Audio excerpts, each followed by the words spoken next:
খালামুনি, তোমাকে দেখতে না অনেক লোক এসেছে, আর একটা ছেলে দেখতে অনেক হ্যান্ডসাম, তোমার সাথে তো মানাবে।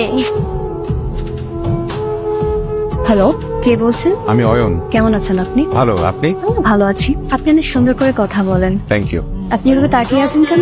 আপনাকে আজ বেশ সুন্দর লাগছে। Thank you. আচ্ছা, আপনার পছন্দের রং কি? আমার সব রঙই পছন্দ। আপনার? সাদা। আপনি কখনো প্রেম করেননি? আচ্ছা, আপনি কি এটা জানার জন্য আজকে দেখা করতে চেয়েছেন? এমনি জিজ্ঞেস করলাম। আমি আসলে এই বিষয়গুলো নিয়ে কথা বলতে চাই না। আপনার কাছে অনেক হ্যান্ডসাম লাগছে। আমাকে আপনার পছন্দ হয়েছে? ভালো লাগার বিষয়টা আসলে একদিনে হয় না। কি খবর? আসসালামু আলাইকুম। বাবা, আমি অনন্যর বাবা। অনন্য আসলে একটা চিঠি রেখে বাসা থেকে বের হয়ে গেছে যে। অয়ন, আমি আপনাকে অনেকবার বলার চেষ্টা করেও একটা কথা কখনো বলতে পারিনি। আমি একজনকে ভালোবাসি, কিন্তু বাসা থেকে ছেলেটাকে মেনে নেয়নি। সেদিন মা বলেছিল আপনারা শুধু দেখতে আসবেন। তুমি না বললে ওরা দেখতে আসবে, এখন তো আংটি পরিয়ে দিয়ে গেল। এতে আপনার কোনো দোষ নেই। আপনি সত্যিই একজন ভালো মানুষ। আমি জানি আপনি আমাকে কখনো ক্ষমা করবেন না। আজকে যা হয়েছে তা নিয়ে আমি কখনো কোনো কথা শুনতে চাই না। আর মা, বিয়ের কথা আমাকে কখনো আর বলবে না। আমার যদি বিয়ে করতে ইচ্ছা করে আমি নিজ থেকে তোমাদেরকে বলবো। এক্সকিউজ মি, এটা আমার সিট। হ্যালো আফিক, তুমি ফোন দাও না কেন? খেয়াল করি নাকি? আমি বাসা থেকে বের হয়ে গেছি। তোমাকে না আমি না করছি? তুমি এখন কোথায়? আমি এখন বাসে উঠলাম, চিটাগাং আসতেছি। কি পাগল হয়ে গেছো যে? তুমি বাস থেকে নেমে আমাকে ফোন দাও।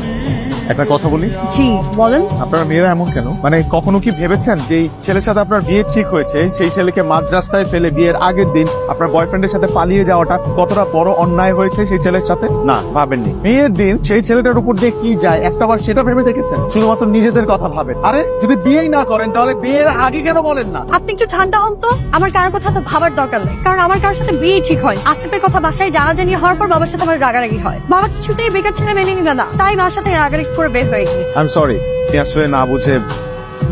আচ্ছা, আপনি এত সিরিয়াস হয়ে গেলেন কেন তখন? 2 বছর আগে আমার বিয়ে ঠিক হয়েছিল। Arrange marriage? অ্যারেঞ্জ হলো, মেয়েটাকে আমি অনেক বেশি ভালোবেসে ফেলেছিলাম। সব থেকে বেশি কষ্ট লাগতো কখন জানেন? যখন মানুষ সবকিছু জেনে আমাকে প্রশ্ন করতো তোর বউ নাকি পালিয়ে গেছে। অনেক ধন্যবাদ আপনাকে। Best of luck. এইসব পাগলামির মানে কি? পাগলামি মানে? কোথা থেকে খুশি হবো যে আমি ঢাকা থেকে চলে এসেছি? ওটা এসবকে পাগলামি বলছো? আমার পক্ষে এখন বিয়ে করা সম্ভব না। আমি তোমাকে রাখবো কোথায়, খাওয়াবো কি? বাহ, 3 বছর প্রেম করেছো, তখন এসব মনে ছিল না? তখন তো খুব বড় বড় কথা বলতাম। যেই এখন বিয়ের কথা বললাম সিংহ থেকে হয়ে গেলাম বিরাট। এই চলো, তুমি আমার সাথে চলো। তুমি ঢাকায় চলে যাবা। আমার পক্ষে এখন কিছু করা সম্ভব না।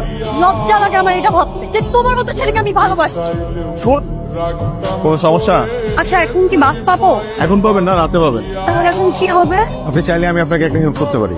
হচ্ছে আমার বোন ঐশী। ভাইয়া আমাকে সবকিছুই বলেছে। আপনি একটা কাজ করেন না, আপনি আমাদের বাসায় চলেন। আম্মু, আমি আমার একটা ফ্রেন্ডের বাসায় আসছি। চিটাগাং? আন্টি, যা হবার তো হয়ে গেছে, বাদ দেন না। আপনাদের ফ্যামিলির সবাই অনেক ভালো। ওমা, ও কাল ঢাকায় চলে যাচ্ছে। কেন মা, আর 2 দিন থেকে যাও? আন্টি, আমার বাসায় একটা ইম্পর্টেন্ট কাজ আছে। ও, কার সাথে যাবা? ভাইয়া বাসে তুলে দিয়ে আসবে। তুই ঢাকা দিয়ে আয়। মেয়েটা একা একা যাবে, দিয়ে আয় না। মা, কোথায় গেছিলি তুই? আব্বু, মানে আব্বু, উনি আমার বান্ধবীর ভাই, আমাকে দিতে আসছে। উনি আসিস না। বেশি লাফিং কি ব্যাপার না? তুমি কিন্তু মাঝে মাঝে এসো বাবা। চর খেতে? না না, কি যে বলো। হাই, আজকের ব্যাপারটার জন্য সরি। না না, আপনার মন ভালো হয়েছে এখন? মন বেশি খারাপ থাকলে বলবেন, একদিন আড্ডা দেবো একসাথে। একদিন 2 জন মিলে কফি খাবো। Good night. আপনি খুব সুন্দর করে কথা বলেন, আমরা কিন্তু ফ্রেন্ড হতে পারি। আজকে আমাদের বন্ধুত্বের 1 মাস পূর্ণ হলো। আজকে আমি অনেক হ্যাপি। থ্যাংক ইউ বন্ধু, এত সুন্দর একটা জায়গায় আমাকে নিয়ে আসার জন্য। তাঁবুতে তো আগে কখনো থাকা হয়নি না? জানো, আমার না খুব বিয়ের পর বউকে নিয়ে একটা তাঁবুতে থাকবো, সারা রাত গল্প করে কাটিয়ে যেত। তুমি কিন্তু রোমান্টিক আছো। আমি রোমান্টিক? এই কারণে তো কোনো গার্লফ্রেন্ড নেই। হবে হবে, যে তোমাকে ভালোবাসবে পাগলের মতো ভালোবাসবে। অনন্যা, কেমন আছো? ভালো আছি, তুমি কেমন আছো? আমি হাই, আমি ইরা, অয়নের গার্লফ্রেন্ড। তোমাদেরকে খুব সুন্দর মানিয়েছে, তুমিও ভীষণ মিষ্টি। থ্যাংক ইউ, তোমরা ভালো থেকো। তুমি আমার গার্লফ্রেন্ড? তোমাকে দেখে মনে হলো তুমি ওর সামনে অনেক ডাউন ফিল করছো, তাই তোমাকে একটু সঙ্গ দিলাম। তুমিও একা না, তুমিও হ্যাপি, আর ফ্রেন্ডের জন্য তো এতটুকু করতেই পারি। Thank you. গত 5 মাসে তুমি আমার অনেক শখ পূরণ করেছো। তোমার হাসিটা খুব সুন্দর। তুমি জানো, এই পৃথিবীতে কোটি কোটি মানুষের মাঝে কেউ একজন আছে যে সব সময় তোমাকে নিয়ে ভাবে, যে তোমার হাসিতে হাসি, আবার তুমি দুঃখ পেলে সে কাঁদে। তার চোখের দিকে তাকালে তুমি তোমার পৃথিবী দেখতে পাবে, তোমার জীবনে না করা সকল পাগলামিগুলো করতে পারবে। কে সে? হয়তো সে তোমার লাইফে আছে, তোমার আশপাশে আছে, কিন্তু তুমি দেখতে পাচ্ছ না। কিভাবে বুঝবো কে সে? যখন সে তোমার পাশে থাকবে নিজেকে সবচাইতে হ্যাপি মানুষ মনে হবে, আবার সে যখন চলে যাবে তখন অনেক মানুষের ভিড়ে নিজেকে একা মনে হবে। তুমি কিন্তু আমাকে ভাবনায় ফেলে দিলে। তাহলে চলো খুঁজে বের করি। অয়ন শুনুন না, একটা প্রবলেম হয়েছে। কি হলো আবার? একটু আগে আসিফ আমাকে কল করেছিল, অনেক কাটাকাটি করছে, কালকে দেখা করতে চায়। করো, দেখো কি বলে। আচ্ছা, আমরা কিন্তু সেম জিনিসটাই করবো। ঠিক আছে।